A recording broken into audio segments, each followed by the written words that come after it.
So in the last video, that would have been Friday, June 10th, I asked you the question, what are you doing this summer to grow? What kinds of things are you doing to try and help yourself develop and improve? Of course, I was focused on, coaching, teaching, leading, but you can take that in any direction you want. And I offered you some ideas on ways that I'd be willing to try and help with that. And of course, my focus there was on reading books, okay? The next day, I sent out an email to my email list. If you're not on our email list, go to slamdunksuccess.com, scroll to the bottom of the page, and you can sign up there.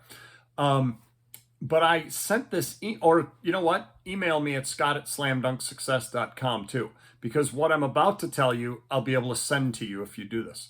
Because what I was letting people know about that day is the audiobook app called Chirp, which I've spoken about before to you, either here or in my blog posts.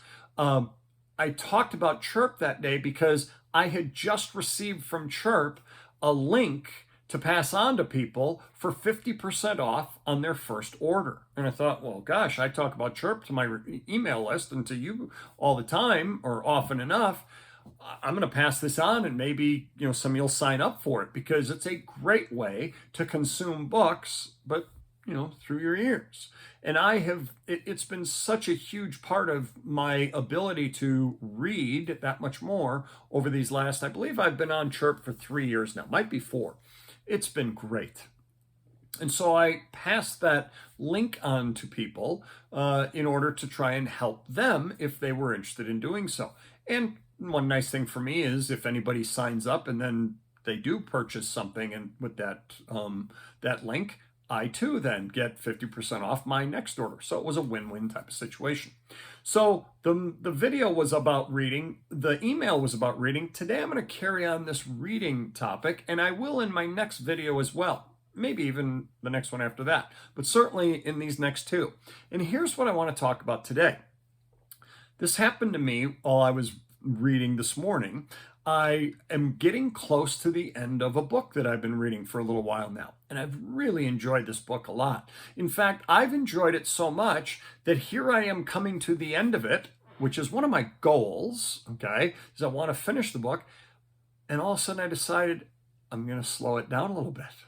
Why? Because I don't want the book to end. It's one of those things that happens to me with certain really good books. Looking over my shoulder at these different shelves, that's happened a lot in a lot of different books that I've read. But I started thinking about, well, what are my goals when it comes to reading? And I'm going to ask you the same thing. What are your goals when it comes to reading? Because here I'm the guy who tells you, it's important to read, leaders are readers, all those types of things. But I don't think I've ever talked about your goals for reading. And so I want to talk a little bit about that here. One of my goals for reading is to finish the books. Absolutely. In fact, at the beginning of each year, I set goals for the year. One of the goals that I will set is how many books I want to read that year. So I think like 3 years ago, I'd set the goal for 24 books for the year, 2 per month. And then 2 years ago, it was 36. I upped it by a book per month. Last year, it was 48 books for the year. This year, I kept it at 48 because, man, 48 was really kind of pushing the envelope for me. I finished my 48th book on December 31st last year, okay? And the Chirp app, being able to listen to them while I'm out cutting the grass, shoveling the driveway, working out, walking, driving, whatever, that's been critical to my success in terms of finishing books, okay? So certainly finishing a book is one of my goals, but it's not the main goal, and I hope it's not yours either, but it's certainly one of the goals. One of my main goals is to learn things, to grow, to develop. I mean, if my goal is to finish a book and that's it, well, that's really not much. No, I want to finish a book, look back and go, gosh, here's what I learned from that. Here's how I've developed from that. Here's how I've grown from that. Just like what I asked you about last Friday, in that video. What are you doing to grow this summer? You know what another one of my goals is? And when I'm reading, to be entertained. I want to like the thing. I want to enjoy it. And so no matter whether I'm reading a fictional story, a made-up story, those, if I'm not being entertained, forget it. Why continue with it, right? But even in the nonfiction books that I read, I want to enjoy them. I want to be entertained by them. Good writing is good writing, no matter what. And so when I'm reading, I want to learn, I want to grow, I want to develop, but I also want to be entertained. I also want to enjoy the experience. And by the way, the concept of learn, grow, develop, that's not only for nonfiction. I mean, gosh, the number of lessons that you can learn from fictional stories, it's unlimited, right? As an English teacher, I always picked stories that to teach my kids that I found entertaining, sure, but I wanted them to teach a lesson as well. When I wrote my 2 fiction books that I've written, and they're the first 2 in a series. I'm still in the middle of writing book number 3, but Ultimate Team Player and then Trouble in Discovery. They're following a point guard in basketball from his junior year in the first one and his senior year in the next one. And then the one that I'm working on now is after his senior year. Well, I wanted to tell an entertaining story, sure, but I wanted to make sure that I was teaching lessons. My audience for that was high school and middle school athletes and then their coaches. And so I wanted lessons to be taught. At the end of each chapter, I have ideas to consider with some questions. So my goal here was to tell an entertaining story and that it's enjoyable for them, sure, but it's also to teach lessons. And so these are some of the different goals. No matter whether you're reading fiction or you're reading nonfiction, you should be entertained. You should be hopefully, enjoying it, but you should also be learning something and growing from the experience. These are all good goals, okay? Now, most of the time, the goals that we have are dependent upon the book that you're reading or the type of book that you're reading. And one of the goals, as I say, is often to finish the book. Well, I hope that's not your main goal. Hopefully your main goal is one of the others, the learning, the growth, the enjoyment, entertainment, right? Excuse me. It's much like anything else that we do, especially in our world of teaching, coaching, leadership, things like that. When you finish the book, you've hit the destination. I wanted to finish the book. But the destination isn't the only measurement of success. For us, as we're coaching, we've got a scoreboard up there.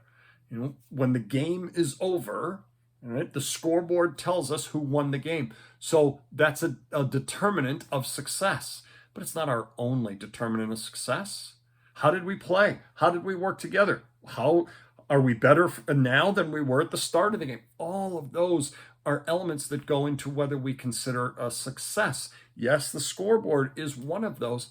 It's not the only one. And for me, I usually try to get our kids to realize it's not even the main one. And so we're talking here about the difference between the ultimate, the result, the outcome, and the process for getting there. Well, the same happens when we're reading our books, right? And so there's this famous quote that I've used numerous times. In fact, it was either podcast episode number 1, the Great Quotes for Coaches podcast that I do, or number 2, the quote is, "Success is a journey, not a destination." Now, I'd like to tweak that because, yes, success is a destination. So I'd rather say success is in the journey, not just the destination, because both of them can provide our success, right? And so the same goes for our reading. Enjoy the book and learn from the book. But when you finish the book, hey, yeah, I've just achieved something and I feel some sense of success. So for you, when you are reading, are you at that place? Are you at a point at that point in reading your life where you get enjoyment out of it and that you learn and grow and develop from it, and when you're done with it, you feel like, yeah, I feel like that was a successful experience for me. I hope you are. If you are, stay on it and keep going. If you struggle with reading though, and you just aren't at that point yet, I want to try and help you with that. And so in the next video, I'm going to offer a couple of ideas on ways to do that. And like I said, in the last video, I offered some suggestions that I'm willing to do to help out. And so please go back and watch that one and leave a comment below that one, or you could do it below this one. And let me know if you're interested in any of those concepts, okay, that I'm offering. But come back next week because I'm going to really zero in on a couple of things that I think will also help you in terms of finding success in your reading. We'll talk to you then.